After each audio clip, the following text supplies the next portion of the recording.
अंकोल्याला पोचलो आणि तो होन्नेकेरी रोड फक्त दिसला होता ना. तर होन्नेकेरी रोड मग म्हटलं चल आता होन्नेकेरी रोड हा एवढा दिसतोय. आणि जाता जाता एक म्हातारा असा माणूस होता, तो समोर आला गाडीच्या. थांब कुठे जायचंय. त्यांनी सांगितलं की आम्ही ना होन्नेकेरी शोधतोय, की हे होन्नेकेरी आहे. अच्छा, हे होन्नेकेरी आहे आणि इथे मंदिर आहे का. की हा आता इथे थांबलायस ना, इथनं आत जा आणि आत गेल्यानंतर डावीकडे गाडीला ऑपोजिट साईडला मंदिर आहे. तिथे उभं राहिलं की माझं गॅजेट वाजत होतं. मी आतमध्ये गेलो, माझ्या मंदिरात गेलो, तिथे मेडिटेशन केलं आणि तोच आवाज आला.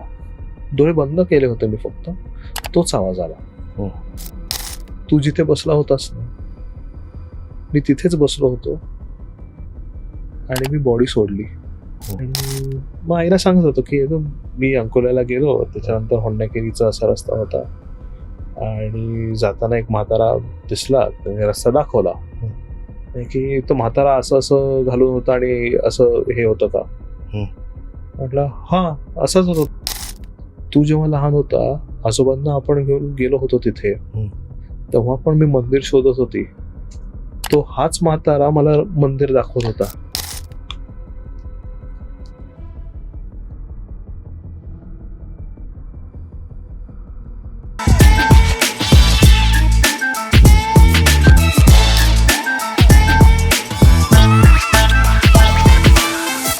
नमस्कार मित्रांनो, cutting by meeting by Chetan Patil या पॉडकास्टवर तुम्हा सगळ्यांचं पुन्हा एकदा स्वागत आहे.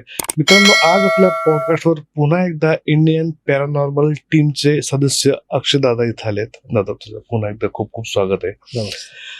पार्ट 1 मध्ये आपण पाहिलं की आपल्याला देवीकडनं संकेत आलेत की आपण आता त्या मार्गाला जाऊ शकतो. हो, तर सगळ्यांना आता उत्सुकता आहे की पुढे काय होतंय. ते मंदिर आपल्याला मिळतंय आणि मंदिरानंतर ते योगी जे बसलेत ते आपल्याला भेटतायत का, आणि भेटल्यानंतर ते काय सांगतायत, ही सगळी सिक्वेन्स आहे आणि हे सगळे प्रश्न लोकांच्या मनात आहेत. आता त्याचं उत्तर आम्हाला तुमच्याकडनं पाहिजे. शुअर. सो झालं असं की देवीकडनं मी साईन मागितली, तिने ती साईन दिली, परमिशन दिली बेसिकली की तू जाऊ शकतोस. पण कसं असतं ना की आता आपल्याला जायचंय तिथे, शोधायची आहे जागा. कसं होणार आहे, काय होणार आहे, काही आयडिया नव्हती मला. कुठे आहे, कारण मी तिथे गेलोच नव्हतो. काहीच आठवत नव्हतं मला. मी अगदी 4-5 वर्षाचा असेल तेव्हा एकदा फक्त गेलो होतो. त्याच्यानंतर त्याच्याबद्दल ना कोणी बोललं होतं ना काही होतं. कोणाला काहीच आयडिया नाही काय आहे ते. हा, तिथे आपला मोठा वाडा होता आणि तिथेच वाड्याच्या समोर देऊळ होत. तेवढंच माहिती होतं. आणखी बाकी काही माहिती नव्हतं कोणालाही, म्हणजे आजोबांना. आपला वाडा होता तिथे स्थळेकरांचा मोठा, तेवढंच. आजोबा पण लहान असताना तिकडनं मूव्ह झाले होते, कारवारला आले होते, त्यामुळे त्यांना पण तेवढी जागा त्याबद्दल माहिती नव्हती. झालं असं की आत्याकडे गेलो. आत्याला म्हटलं की असं असं आहे, आता देवीने सांगितलं तर मी जातोय. की देवी म्हणते तर ठीक आहे, तू जा. कारण आत्या तशी अगदी रिलिजियस आणि म्हणजे अगदी असं तर असंच पाळणारी आहे. पण आत्याला मी जेव्हा सांगितलं की असं असं झालं आणि मग आता देवीने असं हे सांगितलंय, ठीक आहे जा, पण मी तुला एक आहे मुलगा चंदू म्हणून, त्याला पाठवते. तर चंदू एक मुसलमान आहे, ठीक आहे, पण त्याला शिवाचं खूप जास्त क्रेज.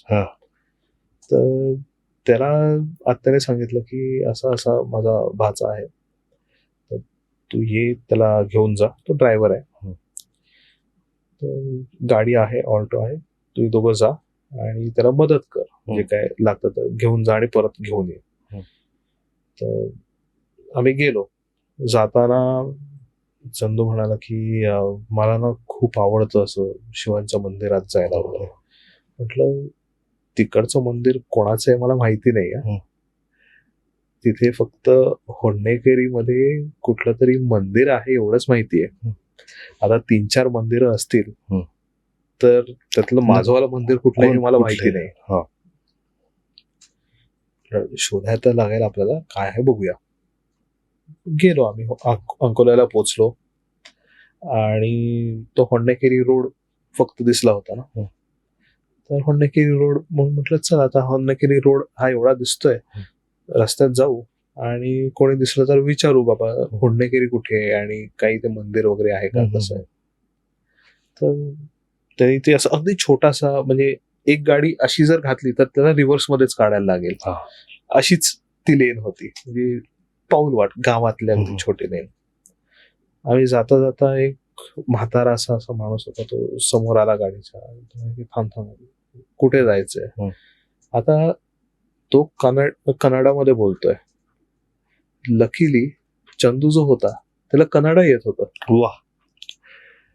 तर त्यांनी सांगितलं की आम्ही ना होन्नेकेरी शोधतोय, की हे होन्नेकेरी आहे. अच्छा, हे होन्नेकेरी आहे आणि इथे मंदिर आहे का. की हा, आता इथे थांबलायस ना, इथनं आत जा आणि आत गेल्यानंतर डावीकडे गाडीला ऑपोजिट साइडला मंदिर आहे. बरं, गेलो आतमध्ये. अगदी तसंच कसं बसा मिरर वगैरे बंद करून गाडी आत घातली. ऑल्टो, बापरे. अशी छोटी हे लेन आत, म्हणजे सायकलसाठी बनलेला आहे रस्त्यात. ते तिथनं आत घातली, डावीकडे लावली आणि मंदिर दिसलं. आता ते एकच मंदिर आहे का किती आहेत मंदिर माहिती नाही. तर गेलो तिथे, विचारलं आजूबाजूला. नाही, हे एक मंदिर आहे, रामनाथाचं मंदिर आहे. म्हटलं बरं ठीक आहे. आता कुलदेवी आमची शांतादुर्गा आहे, पण रामनाथाचं मंदिर आहे. म्हटलं ठीक आहे, असेल. आता कसं असतं, देवीने परमिशन दिलेली आहे की तू जाऊ शकतो, पण शास्त्र काय म्हणतं, तू मंदिराच्या आत नाही जायचं. मंदिर सापडलं, मला तिथे मंदिराच्या इथे पोचायचं होतं. मंदिर सापडलं, सगळा इन्फॉर्मेशन तिथे मी जाऊन मंदिराच्या म्हणजे पायरीवरती गेलो, बघितलं, नमस्कार केला की मी आलो, मी सांगितलं तसं मी आलोय इथे आणि आता मी फक्त ते जे पुजारी आहेत जे मंदिरचं सगळं बघतात त्यांना मी शोधायला जातो, कारण मंदिर बाकी बंद होतं. ग्रिलचं गेट लावलं होतं. गेलो होते, पुजारी तेव्हा नव्हतेच तिथे. मग त्या पुजाऱ्यांचा नंबर घेतला, सगळं केलं आणि मग आम्ही परत गोव्याला आलो, कारण थांबायचं नव्हतं आणि आता म्हणतो तर परत ये, कारण मंदिरात तर जाणार नाही, काही नाही, मंदिर फक्त शोधायचं तुला. तर मंदिर सापडलं मला आणि परत येताना मग आईला सांगितलं, अगं ते मंदिर सापडलं आम्हाला, ते रामनाथाचं मंदिर आहे. हा बरोबर, शिवाचं मंदिर आहे, एवढं आठवतंय. पिंड होती, शिवलिंग होतं आणि मी अभिषेक त्याचाच करत होती. बरोबर, रामनाथाचं मंदिर, तेच मंदिर आहे आपलं. म्हटलं हा, ते सापडलं ग मला. आणि त्याच्या ऑपोजिट साइडला आम्ही गाडी लावली आणि इथे आली. हा, तू तिथे गाडी लावलीस ना, तो तिथेच तो वाडा होता. अच्छा. म्हटलं अच्छा, पण आता तिथे म्हणजे असं काही नाही दिसलं. हो का, पडला असेल वाडा कदाचित, पण तू सांगतोयस तिथेच तो वाडा होता. म्हटलं बरं, म्हणजे गाडी नेली तर माझ्याच पार्किंग मध्ये लावली मी. आणि मग आईला सांगत होतो की मी अंकोल्याला गेलो, त्याच्यानंतर होन्नेकेरीचा असा रस्ता होता आणि जाताना एक म्हातारा दिसला, त्याने रस्ता दाखवला की तो म्हातारा असं असं घालून होता आणि असं हे होतं का. म्हटलं हा, असंच होतं तो म्हातारा, आणि मग त्याच्या बरोबर एक कुत्रा होता आणि हे होतं तसं होतं. तू जेव्हा लहान होता, आजोबांना आपण घेऊन गेलो होतो तिथे, तेव्हा पण मी मंदिर शोधत होती, तो हाच म्हातारा मला मंदिर दाखवत होता. सेम कॉस्ट्युम, तोच म्हातारा होता आणि तसाच एजचा होता, 70-80च्या मधला. तिथेच तो कोपऱ्यावरती थांबला होता. त्याने विचारलं कुठे जायचंय, आम्ही सांगितलं आणि त्यांनी सांगितलं इथनं आत जा. हेच आमच्या बरोबर पण झालंय. आणि तो स्वतःहून येतो विचारायला. तुम्हाला पण तो स्वतःहूनच मला बोलला. स्वतःहूनच आला, म्हणजे गाडीच्या समोर येऊन तो विचारला, आणि तो एकटाच आहे, तो दिसतोय, तो गाडीच्या इथे येतोय समोर. कारण विचारायला लागणारच ना, आणखी कुठे काही दिसत नाही, घरं दिसतात आणि बंद आहेत सगळी. मोस्ट ऑफ टाइम आपण विचारतो त्यावेळेस हा. त्यांनी तो येऊन असं कुठे जायचं, मग त्यांनी सांगितलं चंदूने असं असं वगैरे. आई म्हणाली आमच्याबरोबर पण सेम म्हातारा होता आणि हे झालं. म्हटलं हा माणूस कोण, आणि तो बरोबर पार्किंग आपल्याला वाड्याकडेच करायला लावतो. आपला पूर्वज आहे का? असू शकतो म्हटलं, माहिती नाही.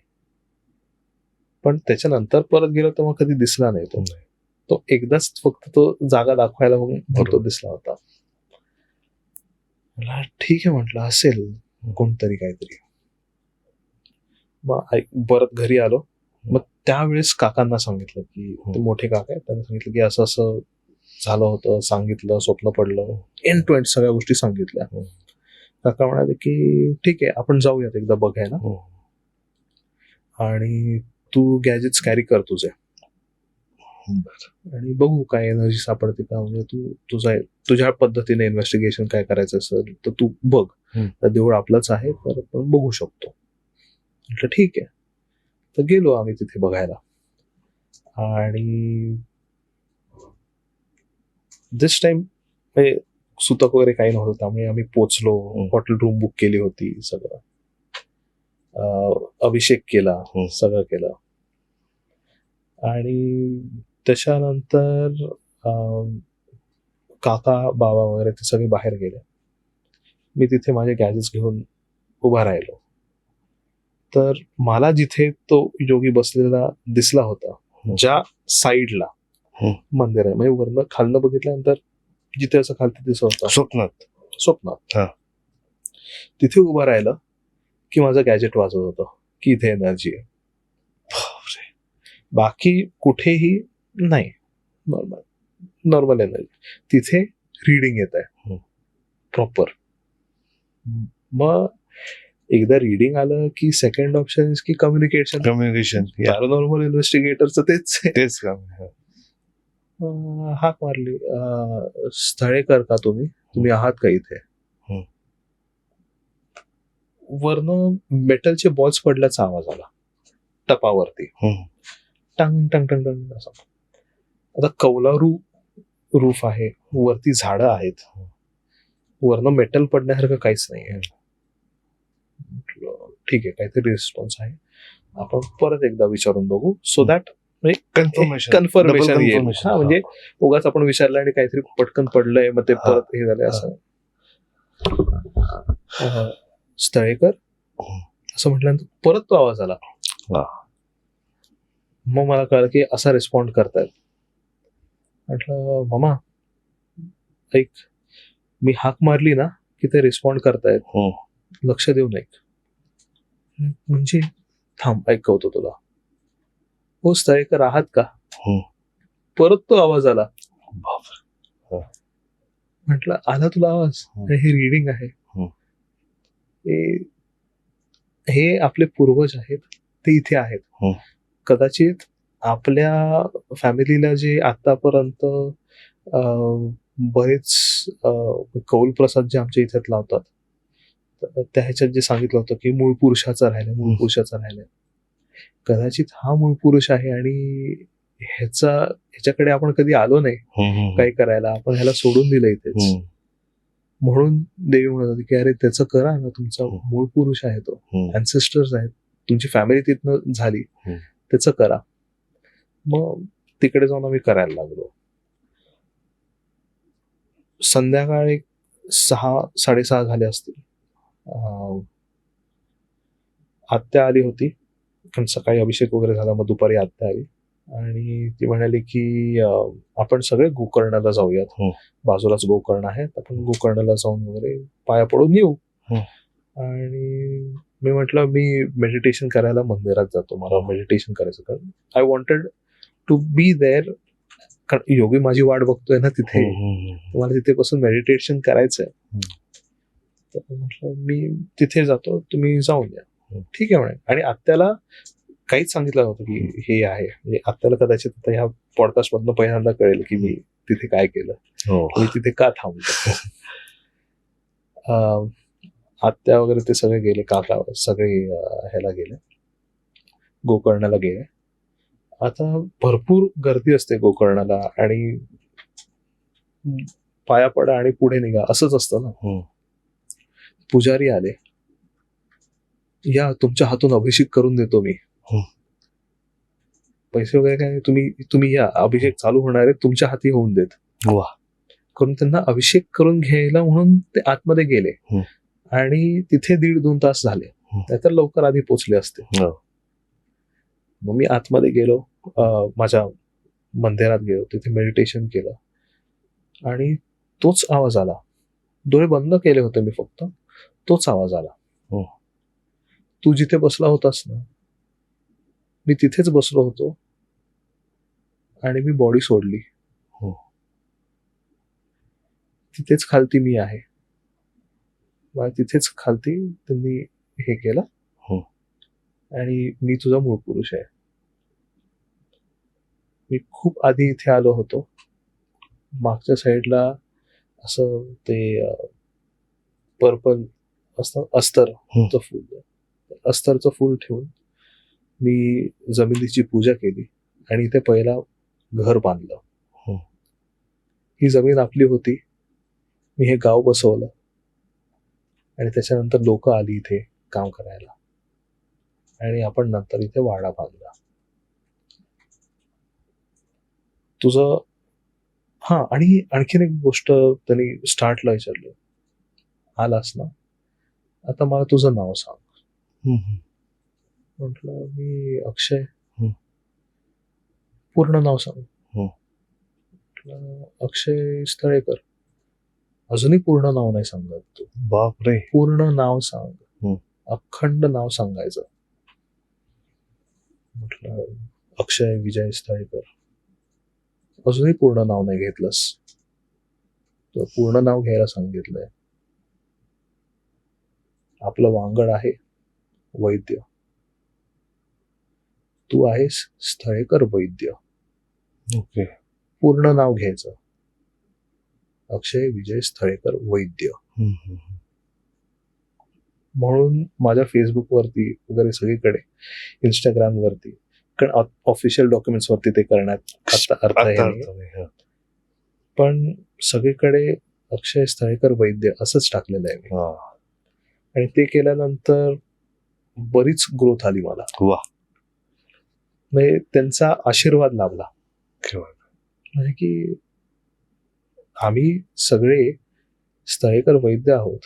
तू अर्धवट नाव लावलंस तर तुला फक्त अर्धवटच म्हणजे आमचे जे पुण्य आहेत आणि हे जे आहेत, आम्ही ज्या गोष्टी चांगल्या केल्या आहेत,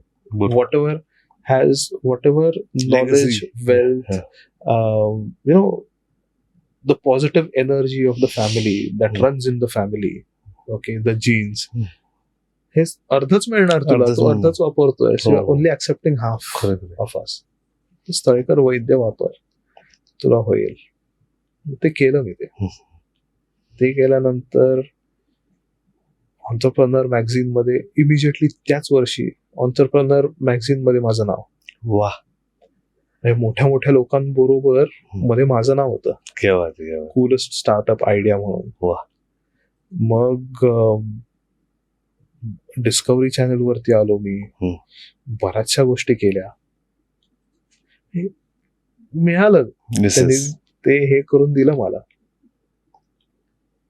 so it's all their blessings. आणि योग्य वेळेस योग्य टाइमला ते मिळालं आपल्याला. बरोबर. आणि मध्ये येणारे जे पण काही अडीअडचणी होत्या ते आपल्या कुलदेवतेने सांभाळून घेतले त्यांच्या पद्धतीने. की ते आहे आता, ते त्यांनी केलं आहे. तर देवीने ती परमिशन दिली की तू जा. पण तिने हे पण नाही केलं की शास्त्र नाही मोडायचं, मंदिराच्या आत नाही जायचं. ते पुजारी नव्हतेच. पुजारी असते कदाचित आत गेलो असतो, पण नाही, दरवाजा बंद आहे. तुला सुतक आहे, तू मंदिराच्या आत नाही येतो, नाही. तुला मी मंदिराकडे जा म्हणून सांगितलंय, तुला शोधायचं आहे, शोधण्यासाठी हा, हा. तू शोध, शोध. तुला ती परमिशन दिलेली आहे. हम्म. आत नाही जायचं. तेवढं ते केलं. Yes, yes, yes. आणि तेव्हा जाताना सुद्धा म्हणजे तुमच्याकडे गॅजेट्स पण नव्हते, म्हणजे ते तुम्ही कन्फर्म करण्यासाठी की कोणत्या बऱ्याच गोष्टी.